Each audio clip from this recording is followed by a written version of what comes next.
Alright guys, a lot of you asked me to bring my version of the Chaos Dragon structure deck, my deck list.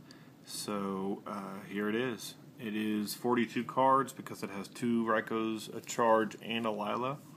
And as we know, with Feature Fusion, there's a lot of deck thinning. May not be a ton of draw power, but there's still quite a bit of deck thinning. So, alright. We've got Trag, 3 Red Eyes Darkness Metal Dragons, Dark Dragon, 3 Light Pulsars, 2 Dark Flare, 2 Vice Dragons. This can be substituted for Interplanetary Purpley Thorny Dragon if you want. They're both 5-star. They're both easily dropped on the field. Vice Dragon, in my opinion, is a little easier, but Interplanetary can save you a little better and more consistently.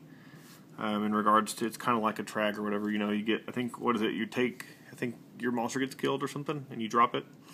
It's a good card. Lila, 3 Eclipse Dragon, or Wyverns, they're probably the heart of the deck in my opinion. This guy's fantastic. Divine Dragon, a Procotolith. He is fantastic, not horrible stats, it's a 4-star, so there's easy to exceed with, and he's dark. Fantastic card, and here's the best part. Once per turn, you can discard 1 card, then target 1 dragon monster in your grave and add it back to your hand. So it's kind of like a monster reincarnation or reload or however you want to look at it. I consider it like a reincarnation. But he is just amazing. He can help you get your red eyes back to your hand if somehow they got to the grave. Because, you know, you can't bring out a red eyes with another red eyes. So 2 Rykos for destruction. They help get rid of smogs and field spells and back rows and, you know, even a bad monster. And 2 Veilers. I can't talk tonight. Sorry, guys. So 2 Veilers because they're light, because they're Veilers. You guys got to run them. There's your standard 5, what I call staples of the magics. Book of Moon should be considered a staple, but sometimes it's not. Charge for your 3 Lightsworn monsters and a mill. Future Fusion, 1 Gold Sark. Gold Sark is there to help you get your Future Fusion, or if you've already got it, maybe to grab, I don't know, Dad, whatever the situation may be. Foolish can be taken out if you want to. I like it because it helps me throw an Eclipse Wyvern in there when I'm waiting for my Future Fusion and to kind of get things going. Plus, once again, just like what I said earlier, it is a deck thinner. So, Book of Moon, I'm starting to put it in every deck now. I'm starting to realize those Thunder Kings or those Fossil Dynas or whatever they are just murder me. So, Book of Moon, every deck. Okay, these are your 6. I have 2 calls, but there's your 6, what I call trap staples. I run 2 calls because of, you know, the exceed options. Light Pulsar can just be brought straight out. And Red Eyes Darkness Metal is really broken. And then I run, 2 Escape from the Dark Dimensions because a lot of stuff gets removed with Light Pulsar and Dark Flare, so I like this guy. And then 1 Return for game, OTKs, whatever. I really haven't thought through my side deck a lot. I'm just going to I just threw some cards in there. So, Light and Darkness for fun, for giggles. It is a dragon, it's light and dark, I don't know, it's fun. It's really fun when you blow up your own field and bring out a Red Eyes Darkness Metal. I find that kind of funny. So, you know what, before I say that, yeah, you can do that. Okay, 2 Cyber Dragons because I like to have Chimera Tech against Karakuri. Gadgets are still doing better than people expect.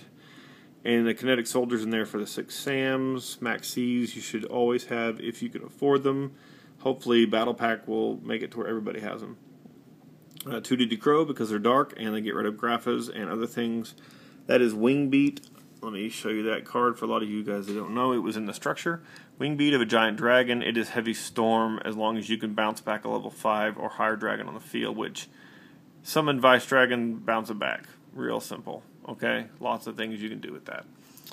And, of course, you should also, if I can find where I'm at, the Lances are probably the first thing you could take out. You don't really need them in the side. They should either be in your main or not at all. So, whatever. Dust Tornadoes are for smogs and whatever else is causing you problems. Macro would hurt you. You know, there's quite a few things. So you have Rykos and Lilas and MSTs, so you probably don't need these, but I think you should think about it. There's a lot of other good traps out there, though, as well. And, of course, 2 chain disappearances for the Rabbit, Insectors, and Wind-Up decks, so the big 3. So 2 chain disappearance should be a staple. Okay, guys, extra deck time. Mistworm, Scrap Dragon, Thought Ruler, Stardust, Black Rose, Orient, Brio, Librarian. It's easy to make 5s, and it's the best 5 next to Catastor, so there you go. And Tyrus, Adrius, Zenmaio, because it's easy to make rank 5s with Vice Dragon and Dark Flare. So not saying that that's the only option. You know, there probably should be some more. I probably should have Utopia Ray in there instead of Tyrus, honestly, and then Chimera Tech. So, you know, you need to kind of think about what's your way of doing this. What are your main problems at your locals? Who do you run into that causes you the most issues? Do you run into stall? Do you run it? You know, are you planning a big venue where you're going to have the big 3? You know, Insectors, Wind-Ups, and Dino Rabbit. And did I really just say that? Insectors are not causing as many problems as people think, but I think they will. So I really wish that wasn't the big 3. I think there's still quite a few more decks out there that can take on those guys. They just have to be built right and run right. So hope it guys helps you. Sorry for the long video, but a lot of you guys like to for me to talk about explanations, combos, you know, show cards, explain why, and I tried to do that. If you want a much more in-depth, you know, you should probably do some searching, because this deck is fun, but it's always going to be top of tier 3. I don't see it being tier 2 for a little while, so we'll see how the Hieroglyphs dragons are going to change everything. I don't know if they'll even mix with this deck at all, but here is the deck profile. Thank you guys for watching. Please click the like button and comment below. Later.